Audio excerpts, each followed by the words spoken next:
Assalamualaikum warahmatullahi wabarakatuh. Perkenalkan, kami dari kelompok 5 akan mempresentasikan hasil laporan kami mengenai resiko operasional Boeing.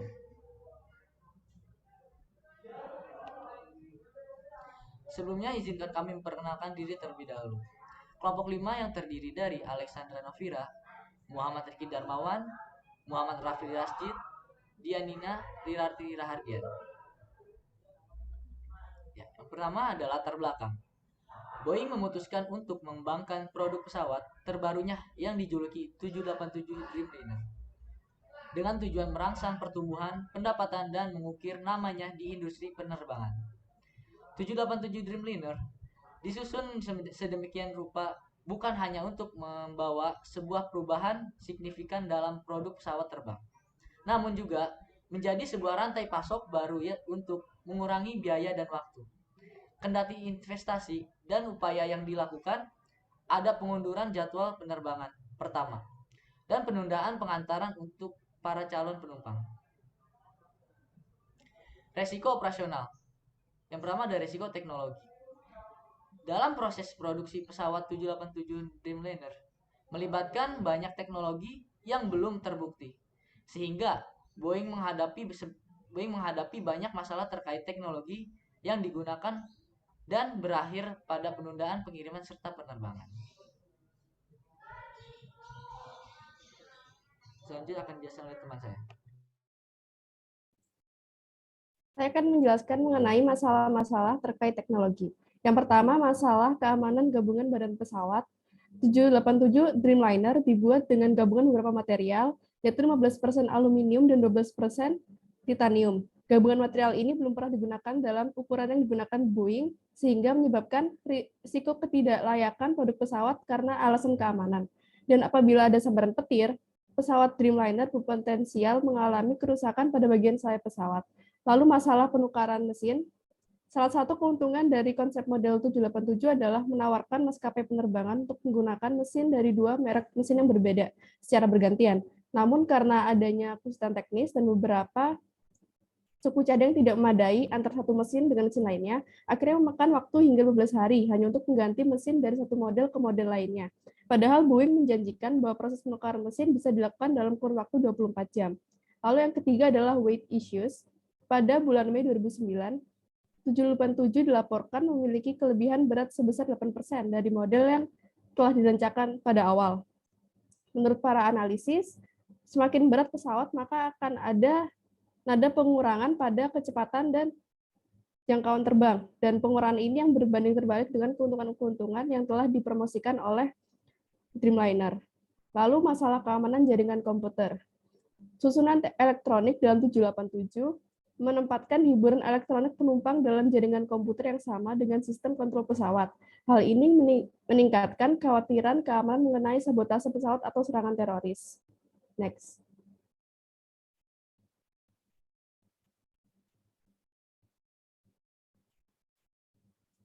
Supply risk.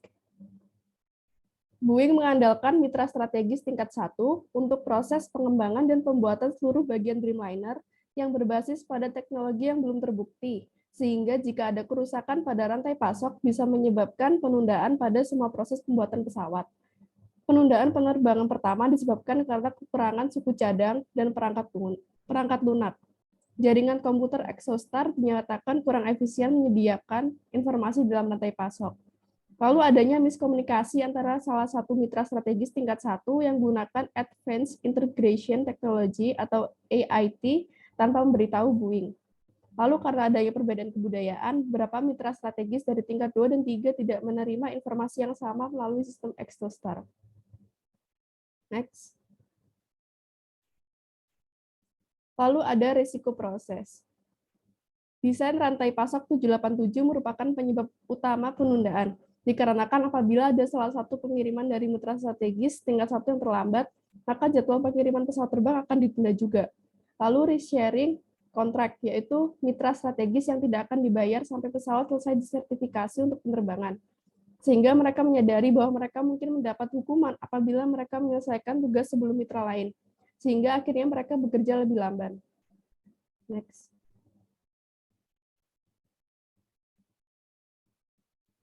Lalu ada risiko manajemen. Leadership dari 787 program tidak memiliki sumber daya manusia yang ahli dalam risiko manajemen rantai pasok. Tanpa adanya anggota yang mampu mengatasi risiko rantai pasok, akibatnya Boeing mengalami penundaan penerbangan dan pengiriman kepada maskapai pesawat. Next. Dan yang terakhir adalah risiko tenaga kerja. Kurangnya keamanan bagi para pekerja, kekhawatiran ini berujung pada mogok kerja lebih dari 25.000 pekerja Boeing pada Desember 2008, sehingga pengiriman mitra strategis juga terkena ikut imbasnya. Next. Lalu, risiko permintaan. Akibat diumumkannya banyak penundaan 787 Dreamliner, banyak maskapai penerbangan yang membatalkan pesanannya. Pada bulan Mei 2009, lebih dari 58 pesanan dibatalkan dari 4 maskapai penerbangan berbeda. Pada tahun 2010, lebih banyak lagi pesanan dibatalkan daripada pesanan yang dibuat. Selanjutnya akan dijelaskan oleh teman saya.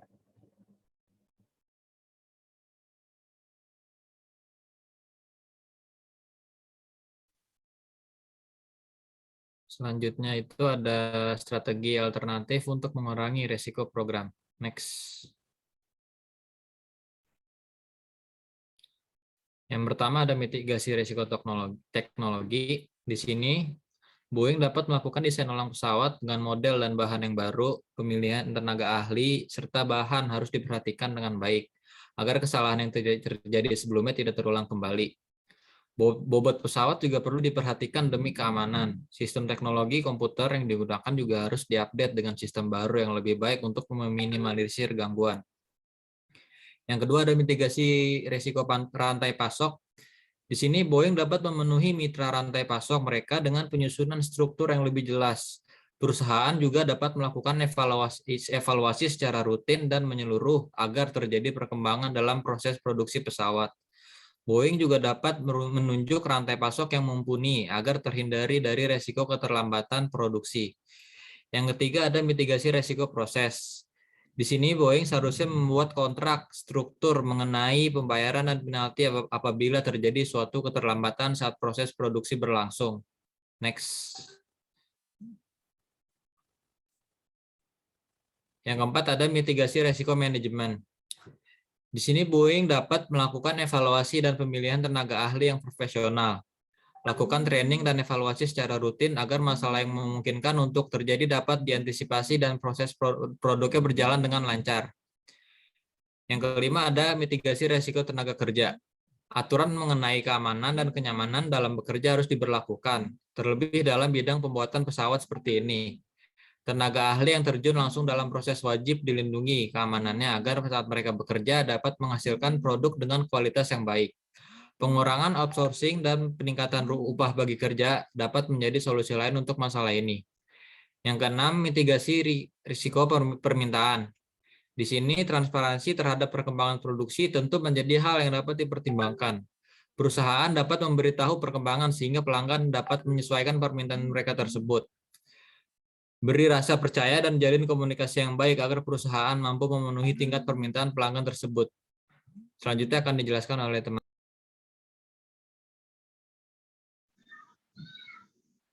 Selanjutnya adalah bagaimana sikap Boeing dalam menghadapi risiko-risiko yang terjadi di perusahaannya.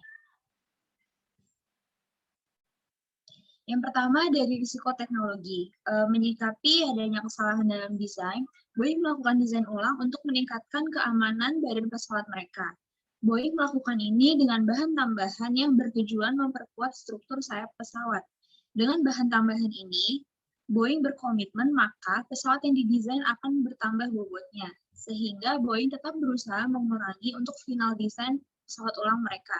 Selain itu, Boeing juga mendesain ulang bagian jaringan komputer mereka dengan memungkinkan pemisahan antara sistem komputer navigasi dan sistem hiburan elektronik penumpang. Lalu selanjutnya ada risiko rantai pasok.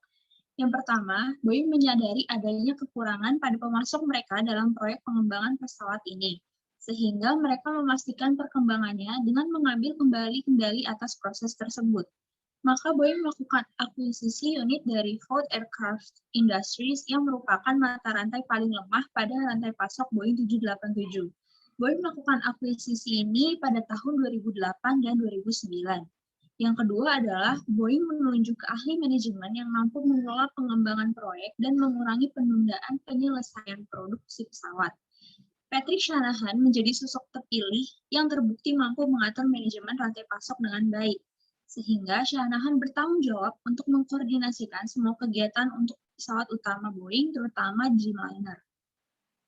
Yang ketiga ada risiko kemitraan. Boeing menghadapi penundaan produksi yang kian terjadi berkelanjutan. Akibatnya, supplier Boeing ini dihadapkan pada kerugian besar yang menghambat penyelesaian program Dreamliner. Maka, Boeing mengambil alih langkah untuk menyelamatkan hal tersebut dengan membayar mitra Spirit AeroSystems sekitar $125 juta yang dipastikan bahwa mitra tersebut dapat melanjutkan proyek dengan baik. Yang kedua adalah pelanggan kehilangan kepercayaan dengan mempertanyakan pengembangan 787 dan membatalkan pesanan mereka, sehingga Boeing memberi kompensasi dengan menyediakan pesawat pengganti berupa 373 dan 747. Boeing juga meningkatkan komunikasi dengan kemampuan perkembangan mereka di berbagai situs miliknya. Dalam arti lain, Boeing melakukan kampanye publisitas untuk mempromosikan teknologi unggul 787 dan value bagi maskapai dan penumpang mereka. Lalu ada risiko selanjutnya. Kemudian ada risiko produktivitas. Pemasok mereka tidak mampu memenuhi tenggat waktu produksi pesawat, sehingga Boeing memutuskan untuk mengirim key personel mereka untuk menyelesaikan masalah tersebut di berbagai situs mereka yang tersebar di seluruh dunia untuk mengisi kekosongan manajemen dan mengatasi masalah produksi tersebut. Sikap ini tentunya menghabiskan banyak biaya, sebab Boeing sama saja dengan menyelesaikan sendiri produksi tersebut. Bahkan pada akhirnya Boeing harus mendesain ulang seluruh proses perakitan pesawat. Yang terakhir ada risiko SDM. Setelah terjadi shutdown selama 2 bulan, Boeing menghindari adanya perlambatan produksi yang semakin panjang dengan konsekuensi yang akan memberikan para pekerja kenaikan upah sebesar 15% selama 4 tahun. Boeing juga membatasi jumlah pekerjaan yang diberikan pada vendor mereka.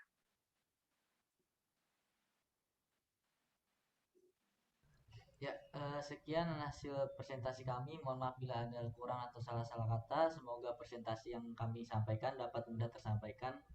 Sekian, terima kasih. Wassalamualaikum warahmatullahi wabarakatuh.